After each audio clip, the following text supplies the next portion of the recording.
I was so shocked that I had cancer. Yeah, I'm pretty young. I didn't really think that really young people get cancer. That was ignorant of me to think, but I'm going to share my cancer story with y'all. So I'm reading out of my journal.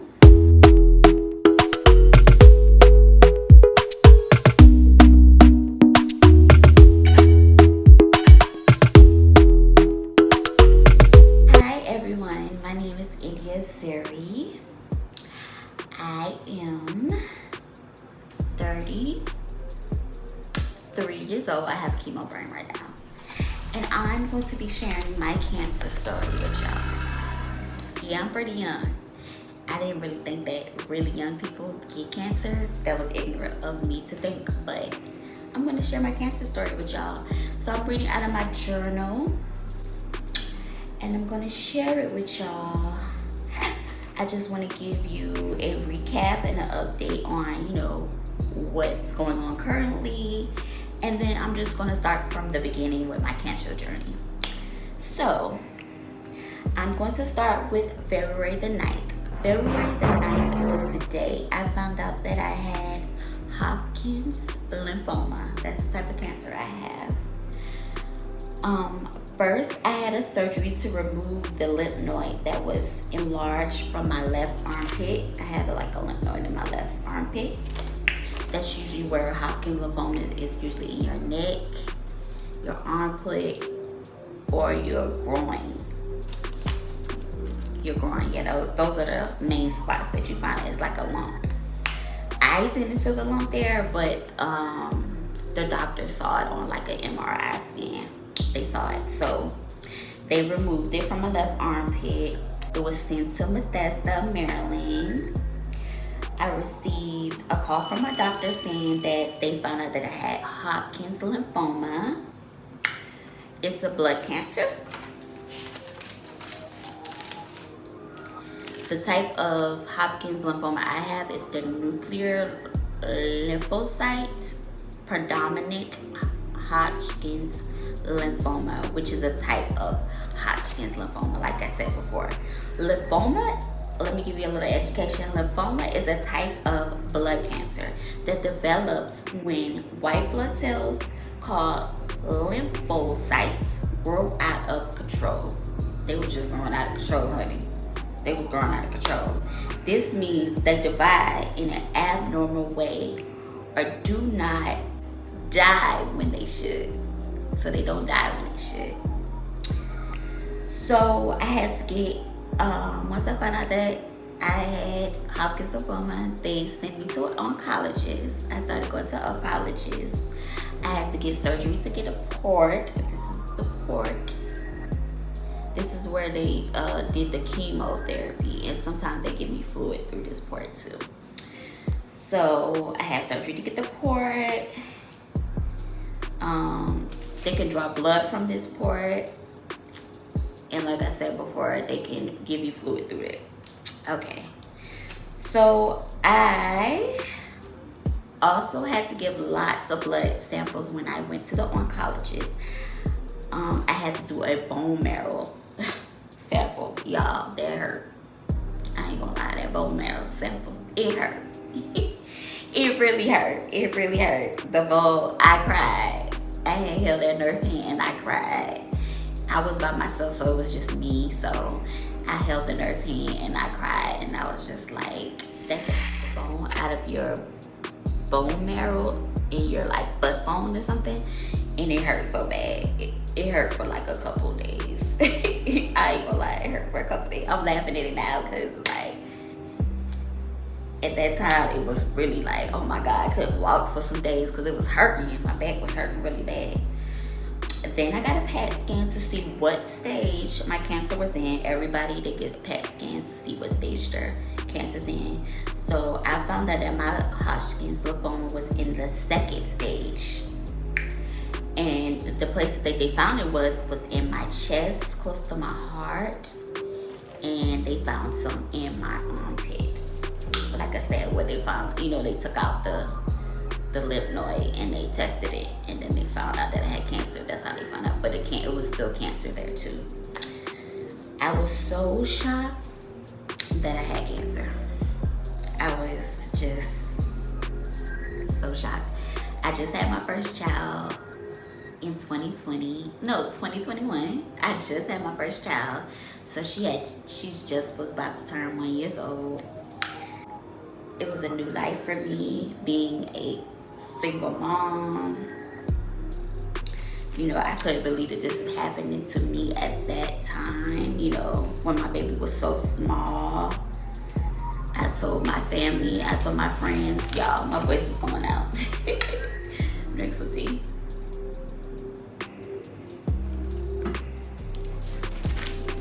I told my family and my friends. They were all shocked. I thought to myself, how do I get this? How did I get this? Where did it come from? Is it something from what I ate? Did it come from sex? Did it come from work? I felt like maybe I caused myself to have cancer from stressing and, you know, not taking care of myself and not loving myself, you know. So I began my chemotherapy treatment March the 1st. The type I received was called RCHOP. Y'all can look it up. RCHOP. I went once every 3 weeks. After I did it, I was always very tired. Everything tasted awful during the chemotherapy. I was very nauseous at times, but when I took the nausea medicine like back to back, I wasn't feeling bad, you know. The days weren't so bad. It was the nights. The nights were real bad. I would have like insomnia because they gave me like a steroid to help me eat more. So I would have like insomnia. I would have like night sweats, nightmares, y'all. I used to have nightmares. Sometimes I still have nightmares, but it's not as much as it used to be. The anti-nausea pills, if y'all stay up on those anti-nausea pills, if you know anybody that's going through cancer, just tell them to stay up on it. If they use it consistently and they get in their system, they will not feel nauseous at all. Like, I didn't have a really bad issue with nausea because I kept up on the nausea medicine. I just kept on taking it. Like, to this day, I still got some in my cabinet. Like, I kept on taking it. I didn't let down on it. So once I started doing that, the nausea, that went away. I developed indigestion and acid reflux, so they had to give me some indigestion medicine because I had really bad indigestion, like really bad acid reflux. So they had to prescribe me some medicine for that. I'm currently still using the medicine. I currently still have indigestion and reflux, even though I'm done with the chemotherapy. I started radiation therapy in May. I think towards the end of May. I felt like a lab rat. I felt like a lab rat while doing that. Like, cause it's this thing you like sit and you lay down and it's this thing that goes around you. It goes around you. And it radiates on you. And my skin, it got a little burn right here. I know y'all probably seen it. I got a little burn right there on my skin.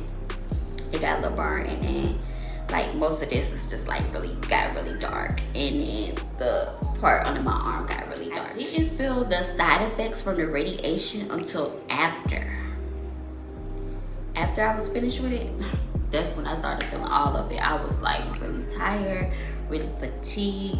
Some days I felt like I could not get out of bed. Like, I felt like I could not get out of bed. I like really felt like I couldn't get out of bed. I would have to think about my daughter, Nunu. I would have to think about her. That's her name, Nunu. And remember that I'm living for her. You know, I am all that Nunu has. She has me and my side of my family, her grandma, my mother, and shout out to her for helping me, and her grandfather, and her auntie, and her uncles. That's all she has. She just has that side of the family because I'm a single mom.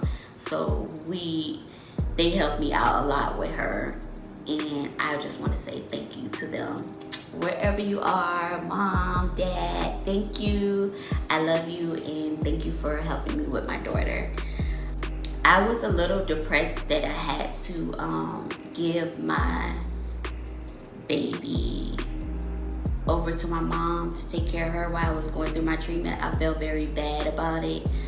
I felt very depressed about it, but I knew that I had to do it because I knew I couldn't run around with her, you know, feeling the way that I do. And sometimes I still feel like that. I feel like very tired and very fatigued.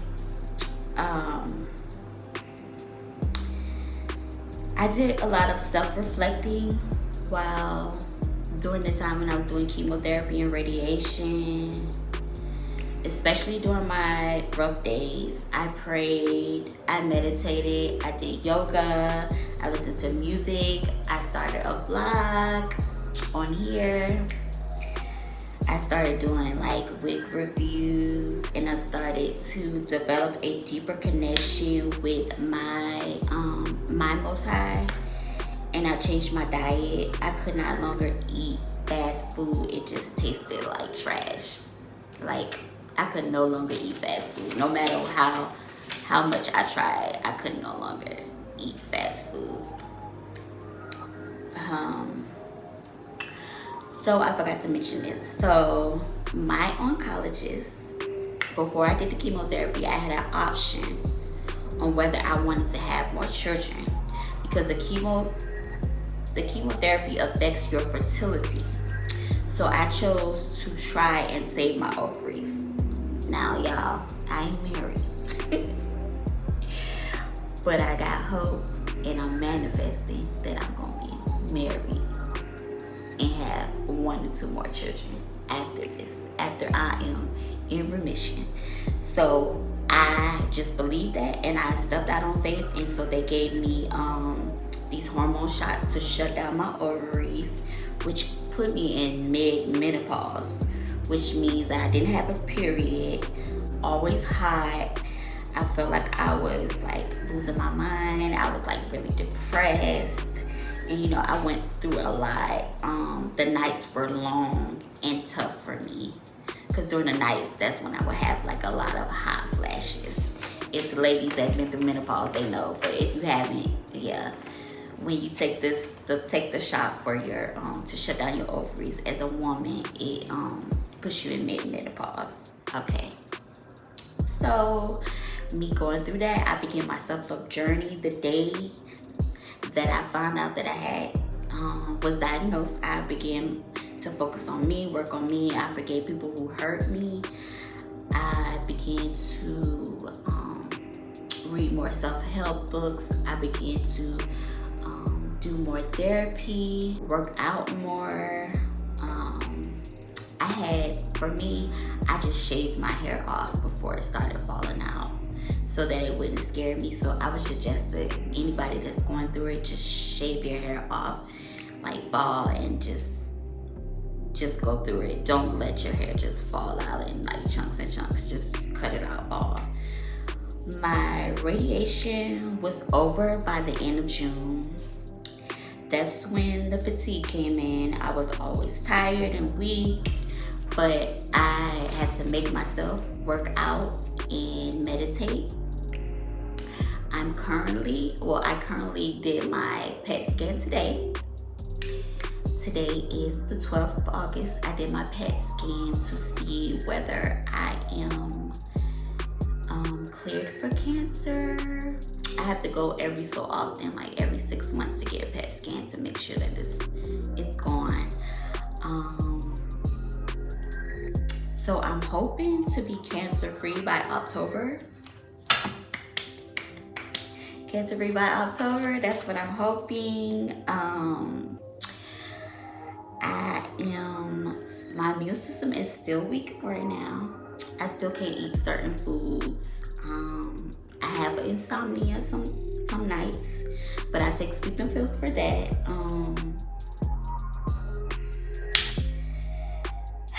Did I mention that I am also in the military? So I will be having to go back to work soon.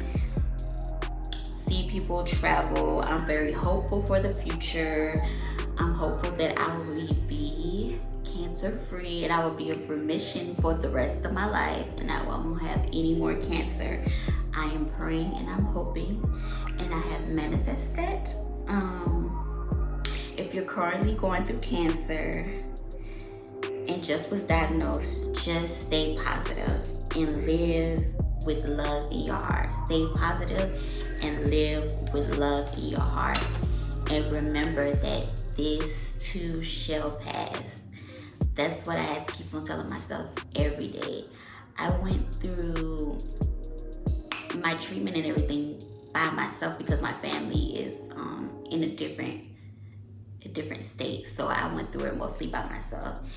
And I learned how to speak to people, learn how to speak up for myself. I learned how to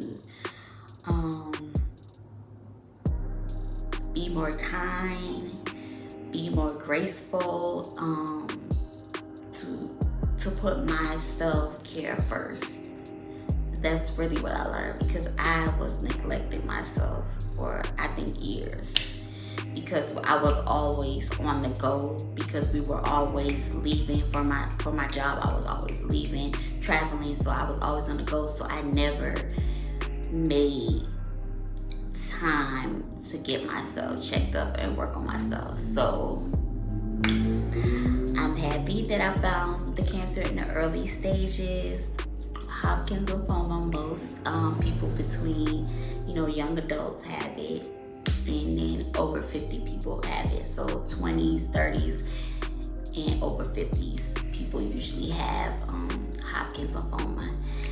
So I am happy. I'm going to become an advocate. I'm going to help others. I want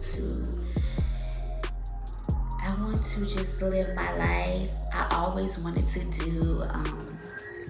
have a YouTube channel. So I was like, it's either now or never. So me going through this, it pushed me. It pushed me to out there to just start, doing YouTube, start vlogging. I have some other videos about me going to the clinic and stuff, and me spending time with my daughter. I have vlogs about that. I stopped vlogging because I don't really go that many places anymore. So I do hauls sometimes and week reviews. So, check me out, like my videos, comment, subscribe, and share. And I'm so happy that I'm sharing this story with you because the first video I did where I shared the story, it got blocked because it had a song in it from Ariana Grande. So they blocked the video. So this video, it would be good to go. So I just wish everyone the best. If you're going through this, remember to stay positive. And if I could do it, if India Zuri could do it, and I made it through it by myself, no spouse, just me and the doctors, that's it. If I could do it by myself, you can do it with a spouse. You can do it with whatever, just as long as you have your family to support you, like your mom and your dad. And if you don't have your mom and dad, you have friends. I have friends that supported me also, and I would like to say a shout out to them. Y'all know who y'all are. Thank you for loving me and seeing me through the tough times. And I would like to say thank you to my family also. So I hope you enjoyed my story. This is my cancer story. And